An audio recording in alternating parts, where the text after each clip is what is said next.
Pues bien, hermanos, vamos a entrar con lo que es la segunda clase y vamos a entrar en una sección que posiblemente es la mayoritaria, la sección más grande que nos encontramos en el Nuevo Testamento, que es el tema de las cartas.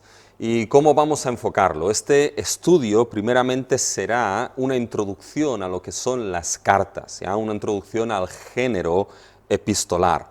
Y la razón de ello es, como he dicho, es que lo que es el género literario de carta o el género literario epistolar es el género mayoritario en el Nuevo Testamento, es decir, ocupa un lugar importante en el Nuevo Testamento y de los 27 libros que tenemos en el canon del Nuevo Testamento, 21 de ellos son cartas.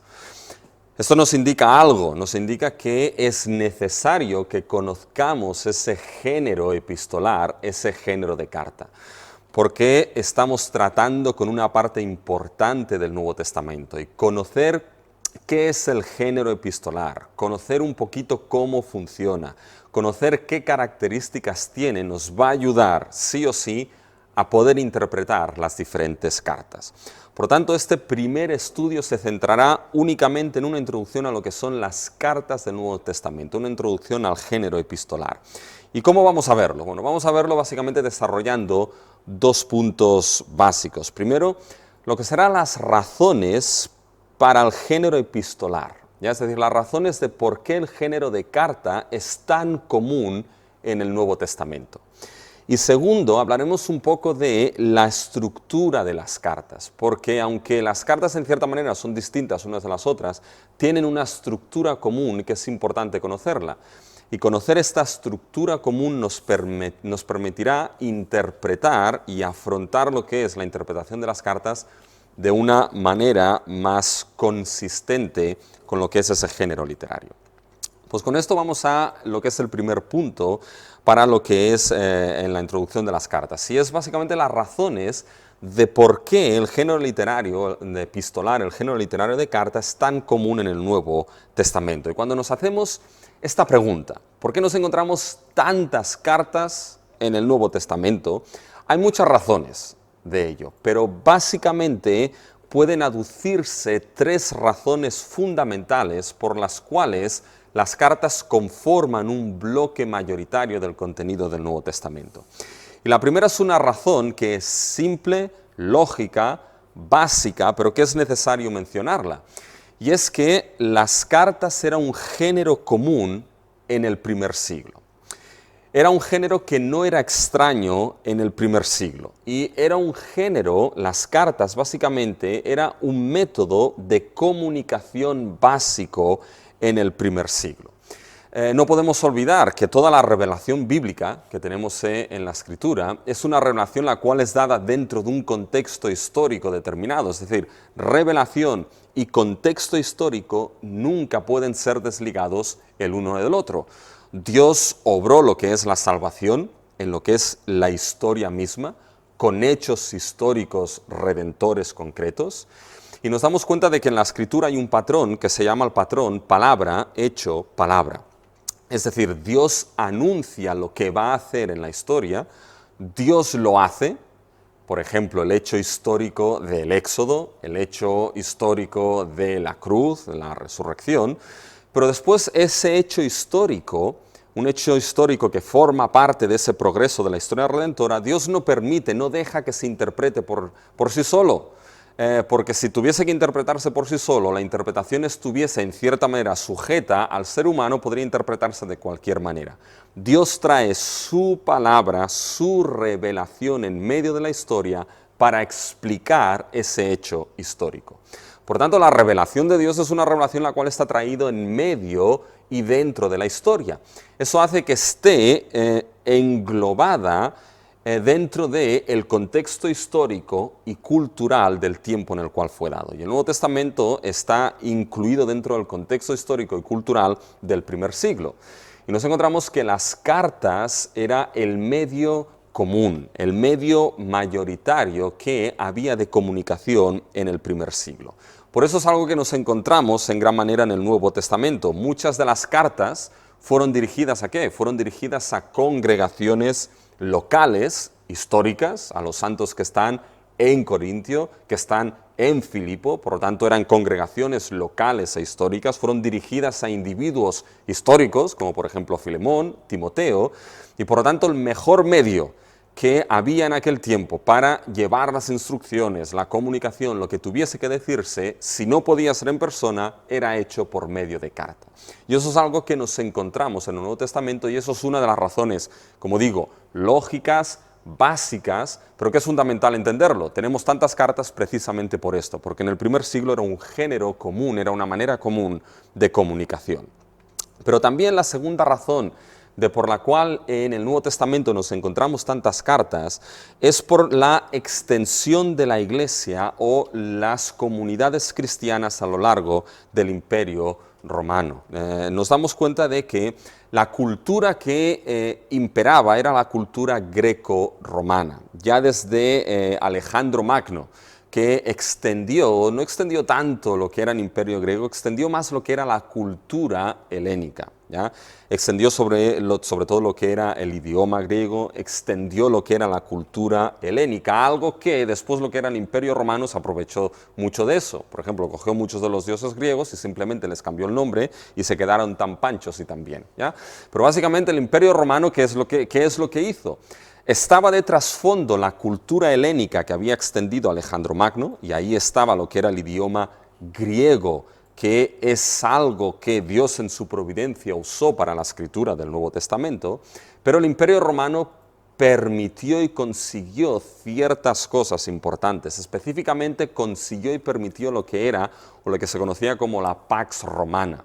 Es decir, en el Imperio Romano había la Pax Romana, pero tenemos que ser específicos en cómo decimos esto. Hubiese Pax Romana no quiere decir que las cosas fuesen una balsa de aceite, porque también sus palos se pegaban, pero básicamente es el tema de que permitieron de que todos los piratas que habían en el Mediterráneo pues acabaron en cierta manera con ellos, y los viajes a través de barco en el Mediterráneo pues eran más seguros, entre comillas, ya en aquel tiempo, previos a lo que era el Imperio Romano. Potenció también lo que era el desarrollo, en cierta manera, de carreteras, las cuales unieron todo lo que era el Imperio Romano. ¿Y eso qué es lo que hizo? Eso facilitó lo que era la extensión del Evangelio. Y eso facilitó en cierta manera que, lo veremos en los viajes misioneros de Pablo y así, se extendiese lo que es el Evangelio y diferentes iglesias en la región de Acaya, de Asia Menor, de Macedonia, etcétera, se formasen a lo largo de todo el imperio. Por lo tanto, esa extensión de las comunidades cristianas, de las iglesias, para llegar a ellas, pues básicamente las cartas eran el mejor medio, es decir, era el medio de comunicación entre y para las iglesias. Es decir, los apóstoles utilizaban lo que eran las cartas como el medio para pastorear a esas congregaciones, ¿ya? Tenemos ejemplos claros. Por ejemplo, podemos ir a Primera de Corintios y nos vamos a dar cuenta ahí de que por noticias que le llegaron a Pablo de ciertas situaciones que había en Corinto, Pablo lo que hace es escribir esa carta, ya veremos cuando lleguemos a Corinto lo que es la correspondencia en Corinto, pero escribe básicamente lo que es esa carta para llevar su comunicación a esa congregación, en cierta manera poderla pastorear. Un ejemplo es en Primera de Corintios, nos damos cuenta cómo Pablo escribe esa carta a esa congregación, los dos primeros versículos del capítulo 1. Pablo, llamado a ser apóstol de Jesucristo por la voluntad de Dios, y el hermano Sóstenes, a la iglesia de Dios que está en Corinto, a los santificados en Cristo Jesús, llamados a ser santos con todos los que en cualquier lugar invocan el nombre de nuestro Señor Jesucristo, Señor de ellos y nuestro. Por lo tanto, escribe a esa iglesia, comunica a esa iglesia y lo hace a raíz de ciertas cosas que le habían llegado, y lo vemos en el versículo 10 y 11 de ese mismo capítulo. Os ruego pues, hermanos, por el nombre de nuestro Señor Jesucristo, que habléis todos una misma cosa y que no haya entre vosotros divisiones, sino que estéis perfectamente unidos en una misma mente y en un mismo parecer, porque he sido informado acerca de vosotros, hermanos míos, por los de Cloé, que hay entre vosotros contiendas. Por lo tanto, fíjense que esa es una manera en cómo Pablo comunicaba a la iglesia. Ciertas noticias les habían llegado y su comunicación llega a modo de carta. Pero no solamente eran el medio en esas comunidades o en esas iglesias que se habían extendido a lo largo del Imperio Romano. Las cartas no solamente era la comunicación con la cual los apóstoles llevaban su mensaje, sino que también era la comunicación que se daba entre las diferentes iglesias esparcidas por el Imperio Romano y en zonas o regiones comunes. Porque las cartas solían circular entre las diferentes iglesias. Habían cartas que estaban dirigidas a iglesias en concreto y después esas cartas circulaban entre otras iglesias, o habían cartas como posiblemente Efesios, que era una carta ya directamente una carta circular. Pero fíjense que esa comunicación entre las iglesias a modo de carta nos la encontramos, por ejemplo, en la carta a los Colosenses. La carta a los Colosenses fue una carta que fue escrita por el apóstol Pablo, y fíjense que si vamos al primer capítulo, nos damos cuenta de que ahí Pablo está escribiendo a esos santos que están en Colosas. Nuevamente es la comunicación del apóstol a esas iglesias. Capítulo 1 de Colosenses y los 2 primeros versículos. Dice: Pablo, apóstol de Jesucristo por la voluntad de Dios, y el hermano Timoteo, a los santos y fieles hermanos en Cristo que están en Colosas. Por tanto, es una comunicación de Pablo y Timoteo a esa iglesia, pero nos damos cuenta de que esa carta escrita a los colosenses no era una carta que debía permanecer solamente en ese grupo de santos que estaban en Colosas, sino que debía circular también a la iglesia que estaba en la Odisea. Y una carta escrita en la iglesia de la Odisea circular y ser leída en la carta en la iglesia de Colosas. Fíjense, esto lo vemos en el capítulo 4, al final de la carta a los colosenses, y en el versículo 16.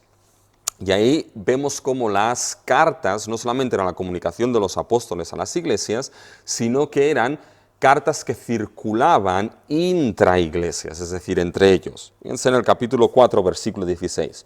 Cuando esta carta, se refiere a la carta de los colosenses, haya sido leída entre vosotros, haced que también se lea en la iglesia de los laodicenses, y que la de la Odisea la leáis también vosotros.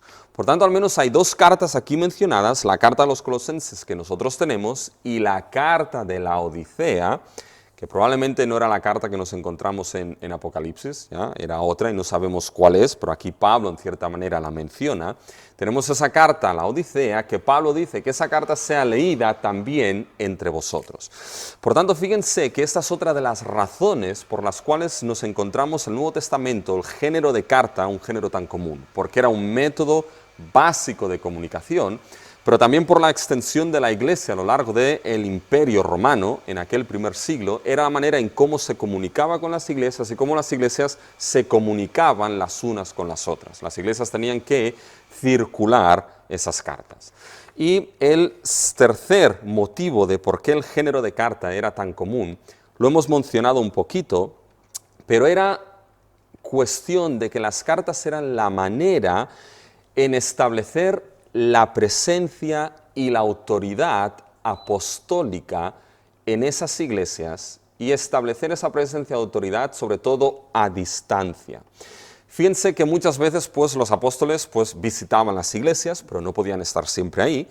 ¿Y cómo se establecía la presencia y la autoridad apostólica sobre esas congregaciones? ¿Cómo se establecía ese fundamento apostólico? Pues bien, se establecía por medio de las cartas que los apóstoles enviaban. Fíjense un ejemplo claro.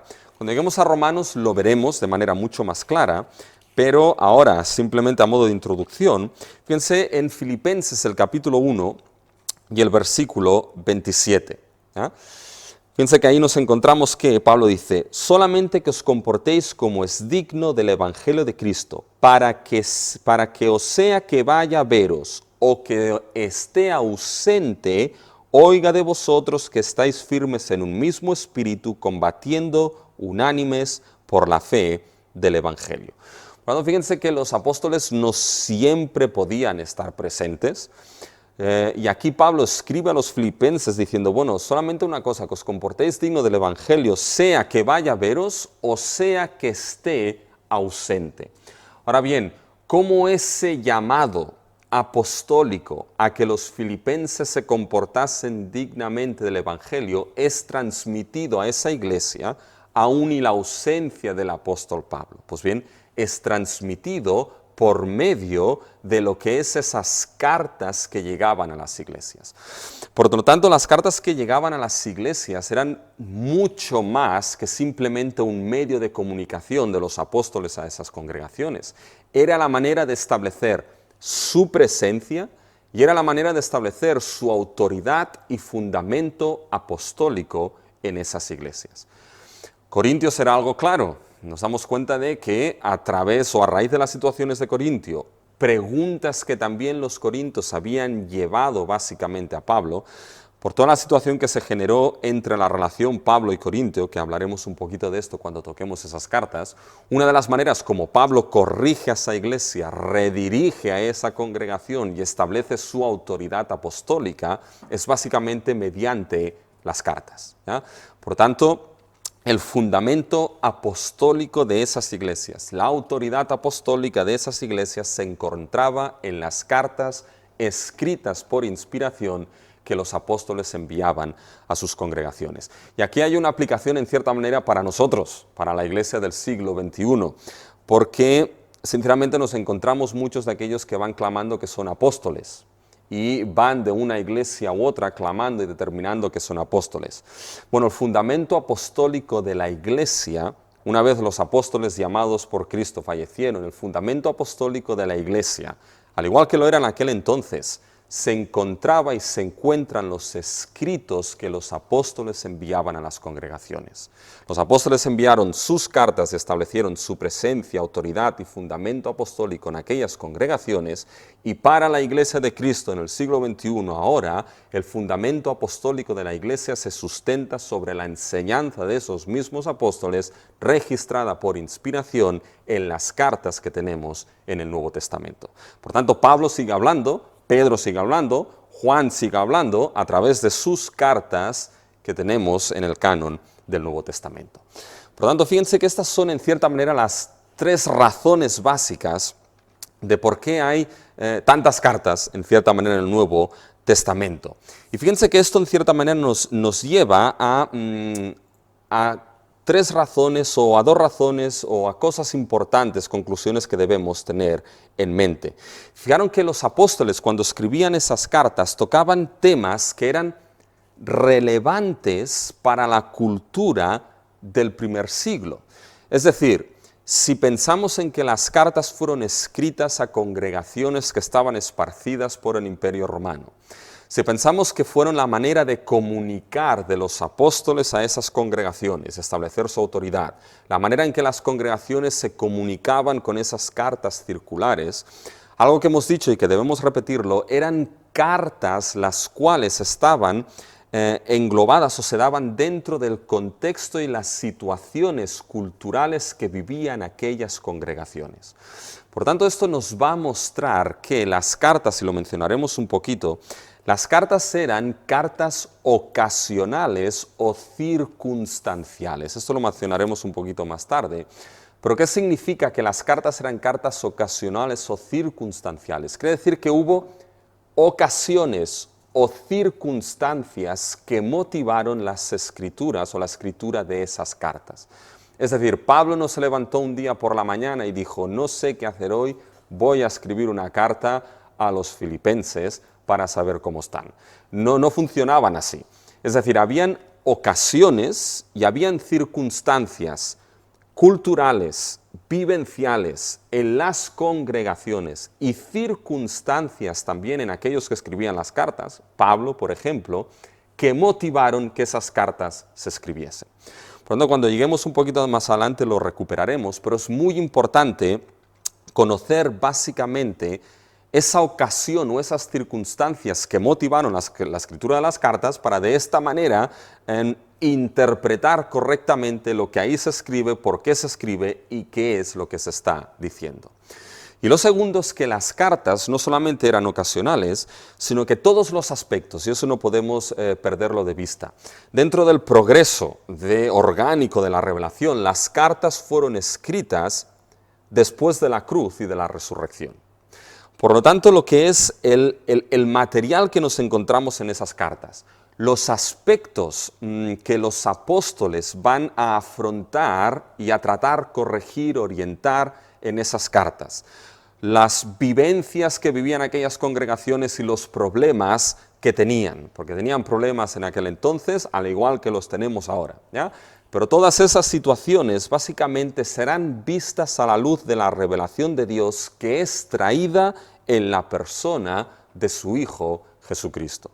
Por tanto, el carácter cristocéntrico de toda la Escritura y cristotélico, es decir, que Cristo es el telos, el cumplimiento de toda esta historia redentora, nos lo vamos a encontrar también en las cartas. Los asuntos que eran asuntos congregacionales, los apóstoles los van a ver a través de la revelación que Dios ha traído en la persona de Cristo Jesús. Puesto de otra manera, lo que van a hacer va a ser no solamente presentar y proclamar la revelación de Cristo y el Evangelio, sino que van a ser la aplicación a la vida y a las situaciones diarias que vivían aquellas congregaciones, será la aplicación del Evangelio a esas situaciones. Lo vamos a ver, pero un ejemplo claro. Nos encontramos en 1 Corintios 5, donde básicamente Pablo les dice, oye, es que en medio de vosotros hay uno que tiene a la mujer de su padre y esto ni entre los gentiles se produce. Pero Pablo les estaba diciendo, es que incluso lo que estáis haciendo ni a los gentiles se les ocurriría hacer. ¿Cómo corrige Pablo esto? Bueno, aparte de que Pablo dice, oye, a ponerle las pilas, ejercer en cierta manera disciplina, fíjense cómo en cierta manera aplica ese acto de disciplina. No lo hace de cualquier manera, sino que lo hace con el Evangelio. Fíjense en el capítulo 1 en Corintios, capítulo 5 de 1 de Corintios. Básicamente fíjense lo que dice, versículo 7. Limpiaos pues de la vieja levadura para que seáis nueva masa, sin levadura como sois. Y fíjense ahora lo último, dice, porque nuestra Pascua, que es Cristo, ya fue sacrificado por nosotros. Es decir, es uno de los fundamentos del ejercicio de la disciplina en esa situación en 1 Corintios 5, era precisamente porque aquellos corintios no solamente debían limpiarse como masa, sino que ya eran masa limpia. ¿Por qué? Porque Cristo ya había sido sacrificado como el Cordero Pascual, tomando eso el trasfondo del Antiguo Testamento. Por lo tanto, las situaciones que vivían esas iglesias, las cartas las van a ver a través de la revelación que Dios trae en Cristo y el Evangelio. Y será la aplicación de ese Evangelio a las situaciones diarias, problemas diarios que aquellas iglesias vivían. Por tanto, esto es algo que también a nosotros en cierta manera nos sirve de aplicación, de que el Evangelio no solamente es el ABC, sino que el Evangelio es de la A a la Z, es decir, es aquello que nos salva, pero aquello que edifica a lo que es la Iglesia de Cristo y la hace crecer en madurez. Y lo veremos en Corintios, va a ser aquella sabiduría precisamente que la Iglesia necesita para crecer y edificarse. En las cartas nos vamos a encontrar esto. Por tanto, estas son las tres razones y conclusiones por las cuales hay tantas cartas en el Nuevo Testamento. Y sabiendo así, y sabiendo estas cosas y teniéndolo en mente, debemos conocer un poquito cuál es la estructura que nos podemos encontrar en las cartas. Y repito, ¿por qué es necesario conocer la estructura? Es necesario porque conocer un poco cómo las cartas estaban estructuradas, no solamente en el primer siglo, sino también en el Nuevo Testamento, nos va a permitir una mejor interpretación de las mismas. Es decir, nos va a permitir saber en qué parte de la carta estamos, dónde nos situamos y cómo debemos interpretarlo.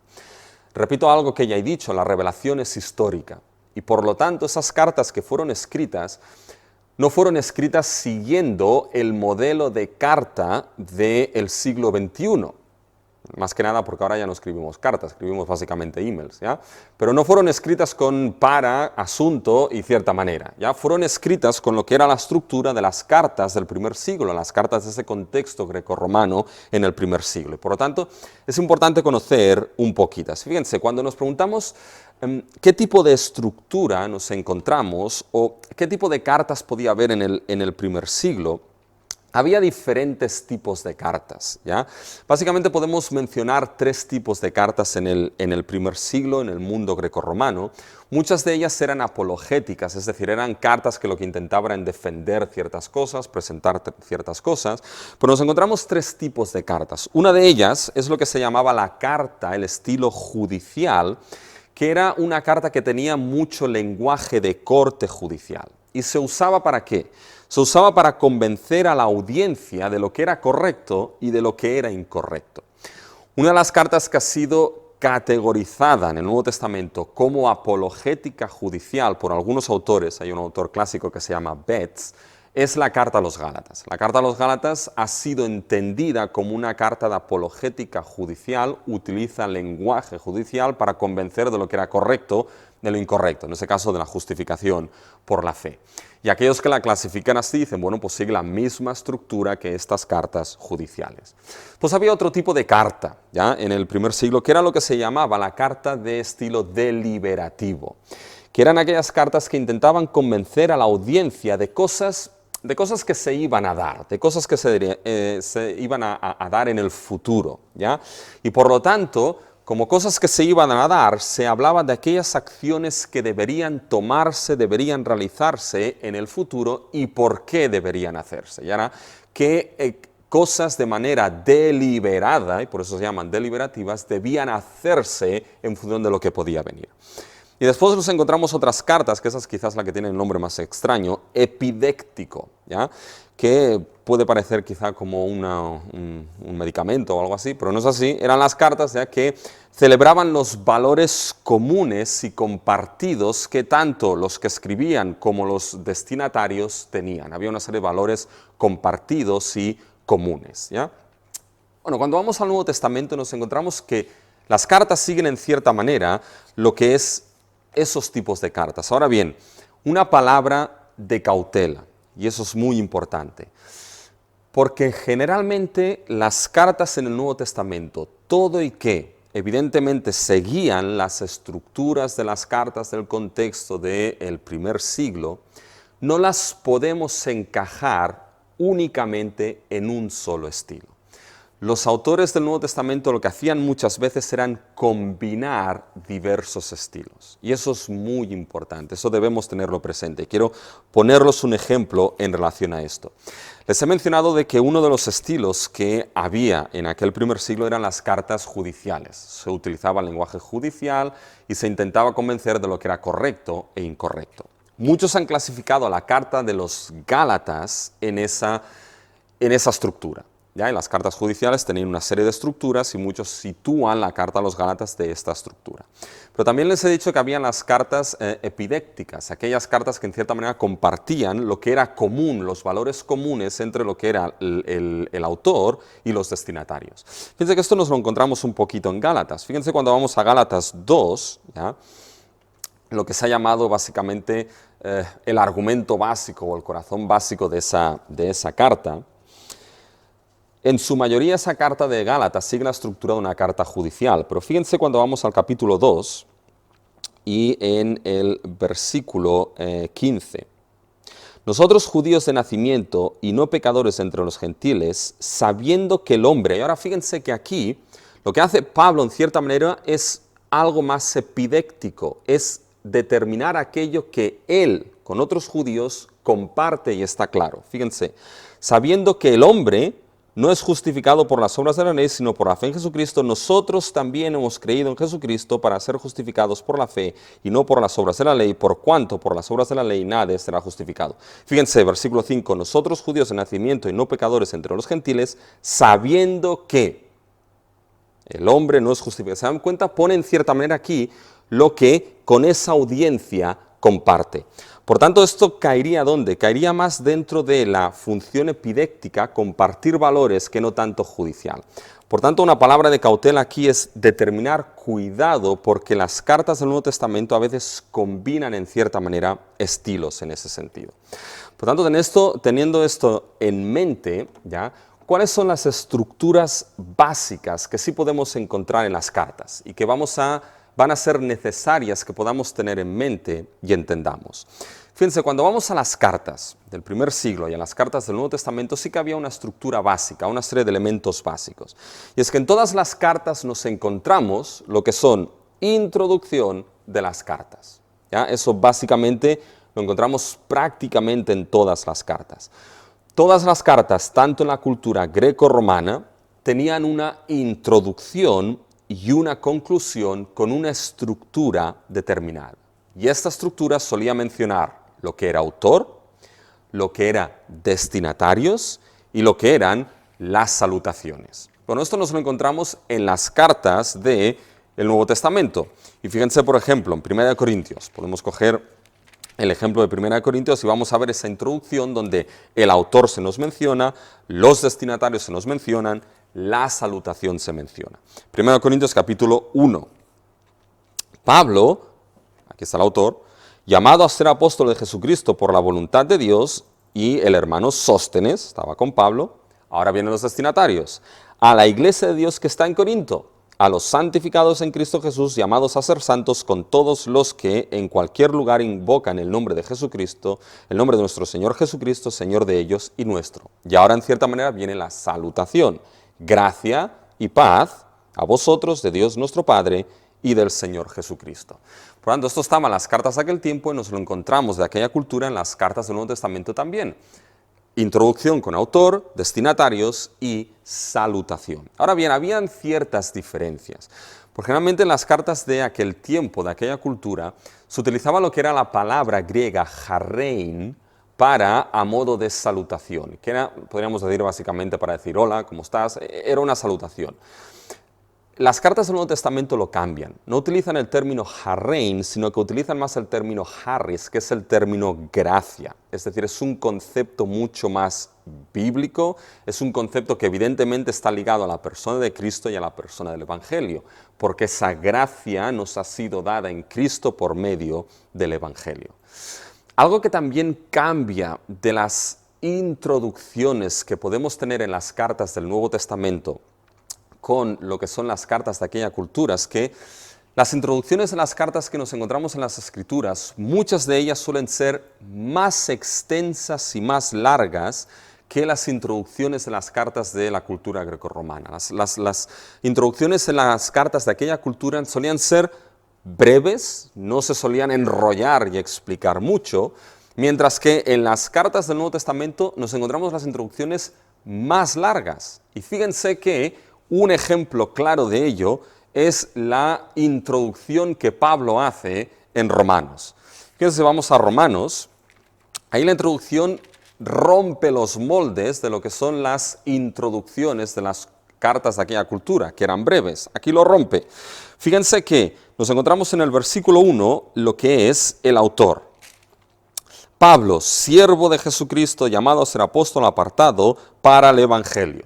Ahora, ¿dónde están los destinatarios? Fíjense que los destinatarios no aparecen en el versículo 2, ni 3, ni 4, ni 5, sino que aparecen en el versículo 6, entre los cuales estáis también vosotros, llamados a ser de Jesucristo, a todos los que estáis en Roma, amados de Dios, llamados a ser santos. Entonces, hasta el 6 y 7 que introduce sus destinatarios, y al final del 7 da la salutación, gracia y paz a vosotros de Dios, nuestro Padre y del Señor Jesucristo. Por tanto, nos encontramos versículo 1, y no es hasta el 6 y 7 que se introducen los destinatarios. Por tanto, tenemos versículo 2, 3, 4 y 5, donde Pablo explica algo que las introducciones de las cartas de aquel tiempo no solían hacer, eran muy escuetas. ¿Qué explica Pablo en esos versículos? Lo veremos, pero básicamente explica lo que es el Evangelio. ¿Ya? Fíjense el versículo 1 y 2, cómo encajan. Al final del versículo 1, del capítulo 1 de Romanos, dice, apartado para el Evangelio de Dios, y ahora explica ese Evangelio, que Él había prometido antes por sus profetas en las Santas Escrituras. Un evangelio prometido ¿acerca de quién? Acerca de su Hijo, nuestro Señor. Eso es importante que consideremos las diferencias a veces que puede haber en esas introducciones, porque Pablo aquí hace una introducción un poco más larga porque le va a servir en el desarrollo de su carta.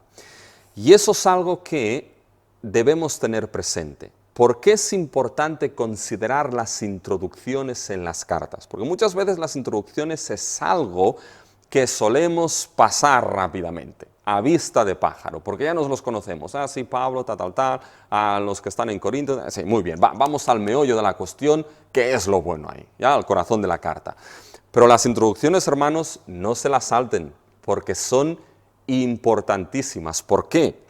Y solamente lo mencionaré aquí un poco con Romanos, pero cuando lleguemos a Filipenses se lo mostraré de manera más específica. ¿Por qué no saltarnos las introducciones? ¿Por qué entender y considerar que las introducciones de las cartas del Nuevo Testamento diferían a veces de las introducciones normales de las cartas de aquella cultura?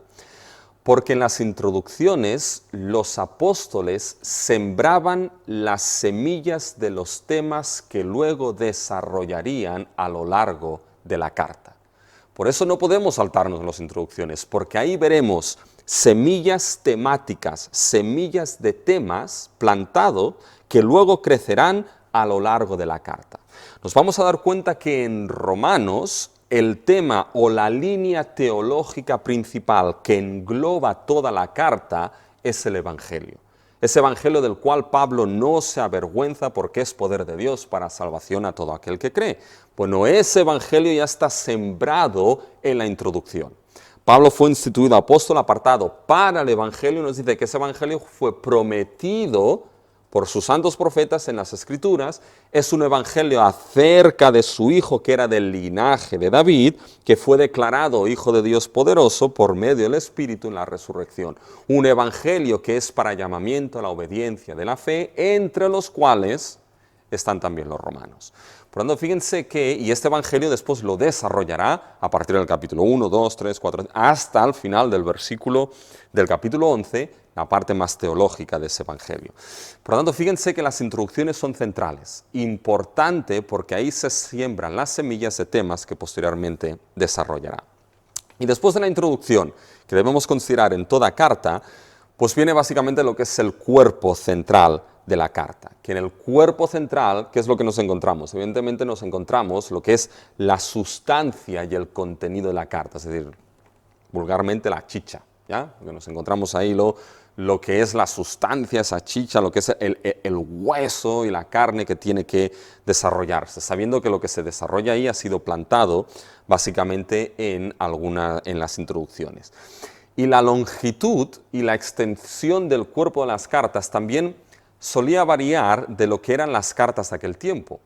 Las cartas no solían ser muy largas. Ya en la cultura grecorromana, el cuerpo de las cartas solía ser breve. Ahora bien, no podemos decir lo mismo de algunas cartas de Pablo, como por ejemplo Romanos.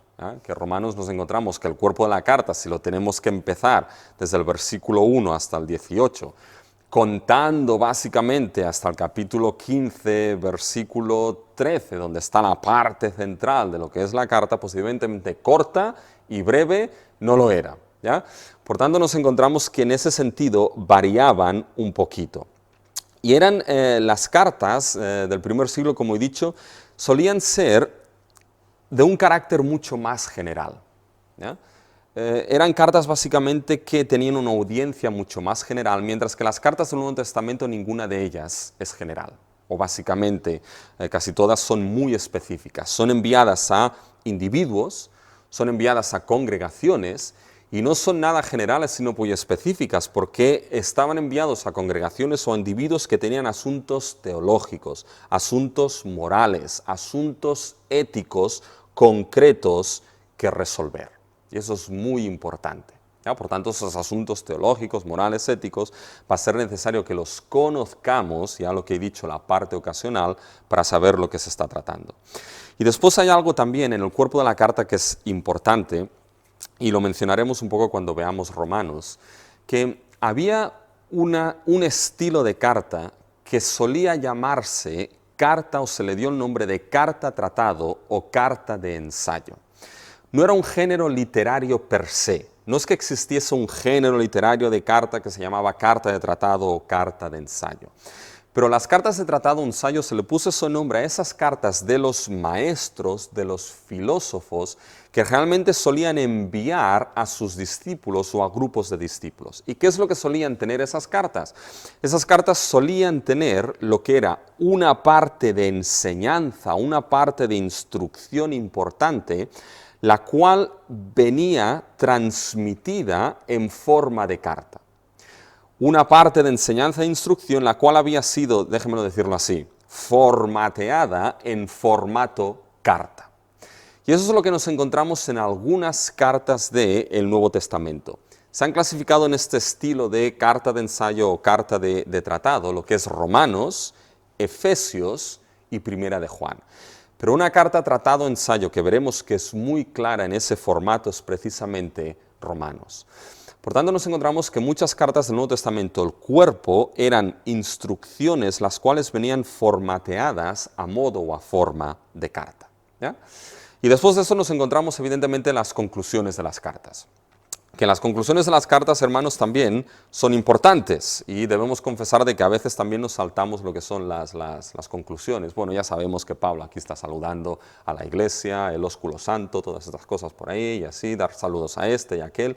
Pero también son importantes las conclusiones porque en muchas cartas, que generalmente las conclusiones de las cartas, muchas de ellas venían de la mano del propio apóstol, ¿ya?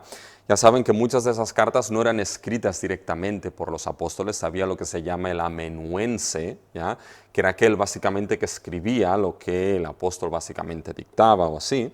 Pero en las conclusiones, si leen muchas cartas, leen por ejemplo Gálatas, leen Tesalonicenses, se van a dar cuenta que en las conclusiones finales, en las salutaciones finales, el apóstol escribe de su propia mano, ¿ya?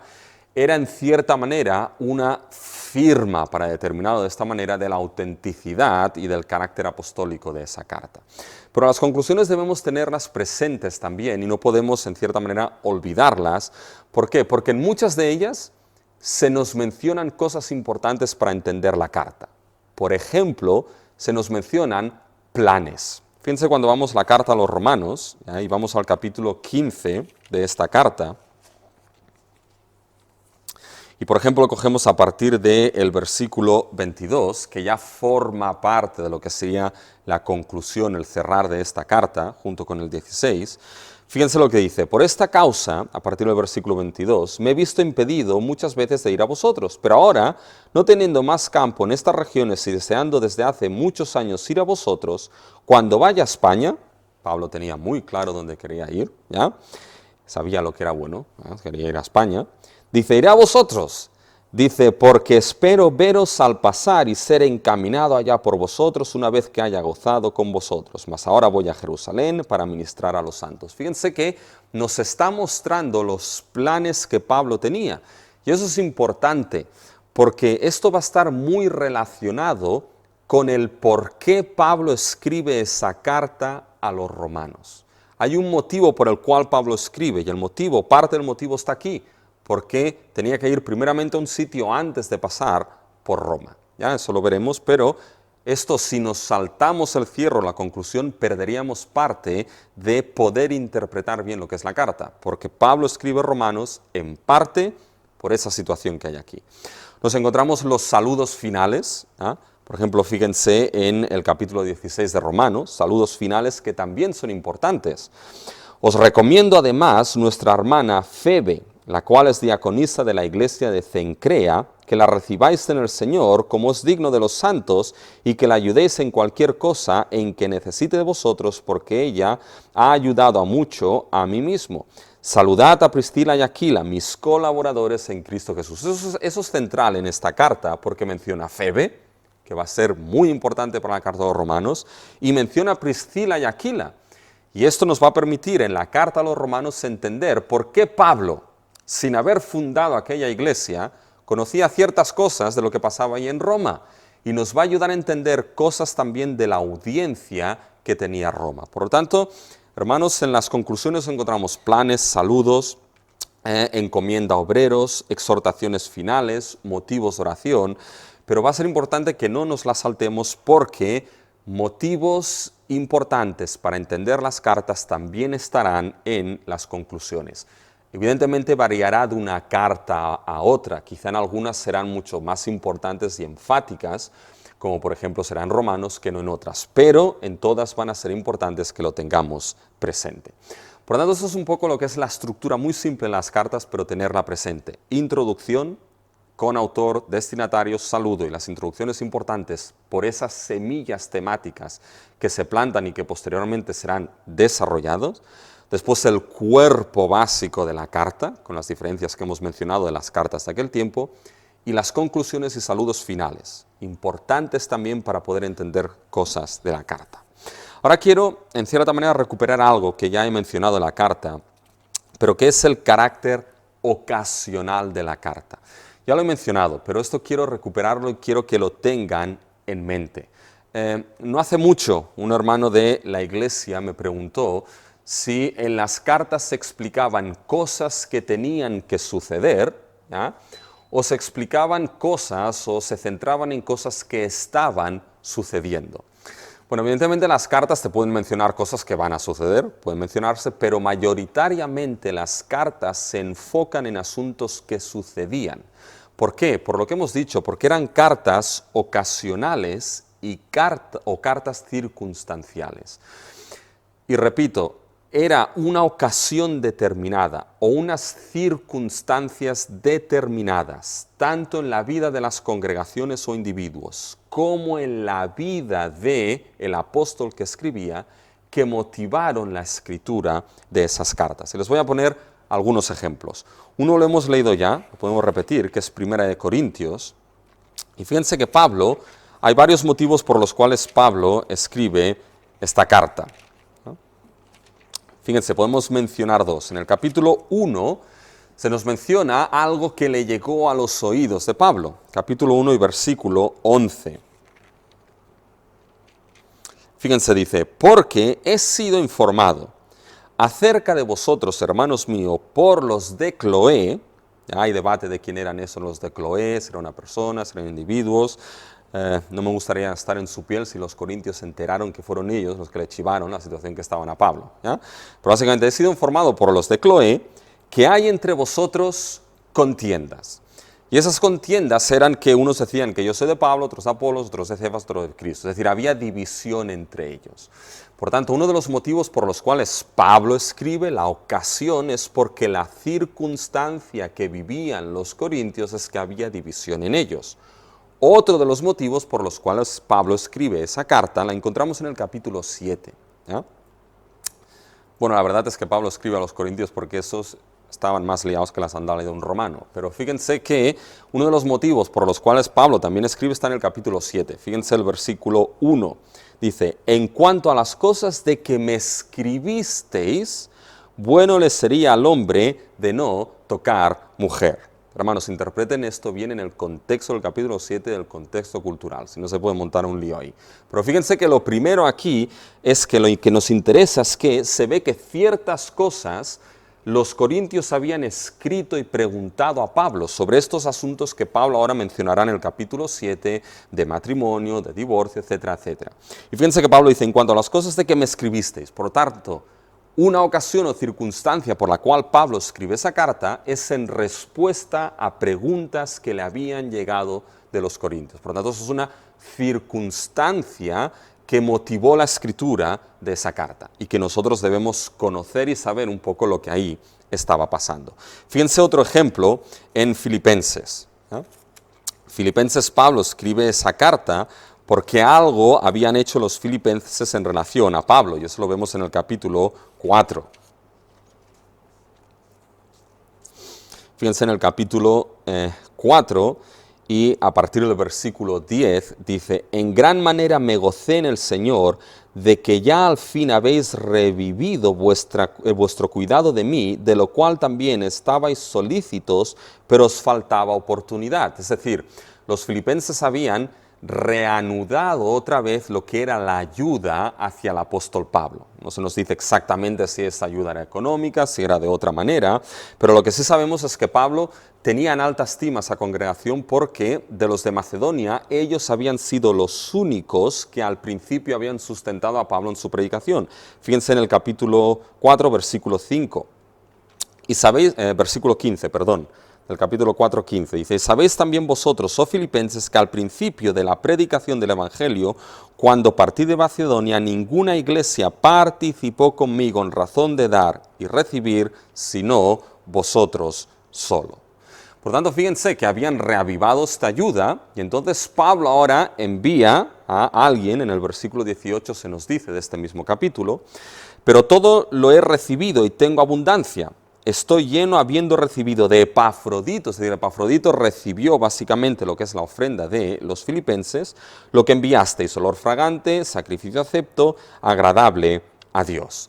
Por tanto, lo habían recibido de Epafrodito y posiblemente Pablo después lo envió, pero lo que es la carta a los filipenses, la ocasión que motiva la escritura de esa carta, la circunstancia es esa ofrenda, ese revivir de los filipenses la ayuda hacia Pablo, y Pablo escribe básicamente para agradecer esa ayuda, entre otras cosas que ya veremos cuando lleguemos a los filipenses. Por lo tanto, conocer la ocasión es importante, hermanos, para la interpretación. Por tanto, tengan estas dos palabras en mente, ocasión e interpretación van de la mano. Conocer la ocasión es importante para la interpretación de la carta. Si yo conozco qué es lo que generó la escritura de la carta, tendré un contexto mucho mejor para interpretar y no desviarme por cualquier lugar en esa interpretación. Eso implicará que en cierta manera se conozca la situación histórica de aquellas congregaciones, tanto de evidencias internas de las cartas como de la cultura y contexto y ciudades en el lugar, por ejemplo, en el cual estaban localizadas esas congregaciones. Por lo tanto, tengan, hermanos, en mente lo que es la importancia de la ocasión para la interpretación. Ahora, con esto llegamos ya a lo que es la última sección de este estudio, que es las cartas en el Nuevo Testamento. ¿Cómo las podemos en cierta manera clasificar? Bueno, han estado clasificadas de diferentes maneras, pero a grandes rasgos y modos. Nos encontramos las cartas del apóstol Pablo, que escribió una gran cantidad de cartas de las que nos encontramos en el Nuevo Testamento. Básicamente escribió 13 cartas. ¿Ya? Por lo tanto, tenemos una clasificación clara de las cartas que pertenecen al apóstol Pablo. Y aquí no entramos en el lío de si hay debate en si era el autor o no, las cartas del apóstol Pablo. Pues nos encontramos aquellas cartas que han sido llamadas como las cartas universales, las cartas católicas en sentido universal, las cartas generales, que las que suelen estar situadas ahí suelen ser las cartas de Santiago, las 2 cartas de Pedro, las 3 cartas de Juan y Judas. Hebreos queda rondando muchas veces por ahí, ¿ya? Pero bueno, por el argumento lo podemos situar ahí, porque ya veremos que Hebreos es un libro un tanto extraño, ¿ya? Cómo empezó y cómo acabó, ¿ya? En cierta manera, lo que acabó, cómo empezó siendo y qué acabó siendo el libro de Hebreos. Pero básicamente en cartas generales se sitúan las de Santiago, las de Pedro, las de Juan y Judas. Y fíjense que se consideran generales o universales, porque fíjense cómo las tenemos en nuestras Biblias. Es decir, las cartas de Pablo tenemos pues la carta a los filipenses, a los corintios, a los romanos, mientras que esas cartas generales a lo largo de la historia de la Iglesia no estuvieron definidas así, estuvieron definidas con el nombre de Santiago, con el nombre de Pedro, con el nombre de Juan, y es que fueron entendidas a lo largo de la historia de la Iglesia no como destinatarios concretos, sino nombradas con el nombre del autor. Por lo tanto, se entendió que no eran destinatarios concretos, que lo eran, escribían a gente concreta, pero el hecho de llamarlas no a los filipenses, sino con el nombre del autor, le daba un carácter mucho más general, un carácter mucho más universal. Entonces, esta es un poco la manera en cómo podemos clasificar las cartas, ¿ya? Si se preguntan en relación a qué pasa con el Apocalipsis, pues el Apocalipsis en realidad fue una carta, ¿ya? Y generalmente suele situarse dentro de lo que es la literatura juanina, evidente porque la escribió Juan, pero ya tocaremos el Apocalipsis porque es una carta, pero es una mezcla básicamente de diferentes géneros ahí dentro, y ya mencionaremos un poquito en relación a esto. Pues un poco las clasificaciones que nos podemos encontrar de las cartas en el Nuevo Testamento. ¿Y qué es lo que nos toca ahora? Pues nos toca afrontar básicamente esas cartas, ¿ya? Entonces las vamos a afrontar de manera no rápida, pero sí a vista de pájaro. Pero para cerrar un poquito este estudio, hermanos, tengan presente las características que se han mencionado de las cartas del Nuevo Testamento, porque va a ser central para entenderlas y para interpretarlas. Con eso podemos entonces pasar a lo que sería ya la interpretación o la explicación un poquito de las cartas que nos encontramos en el canon del Nuevo Testamento.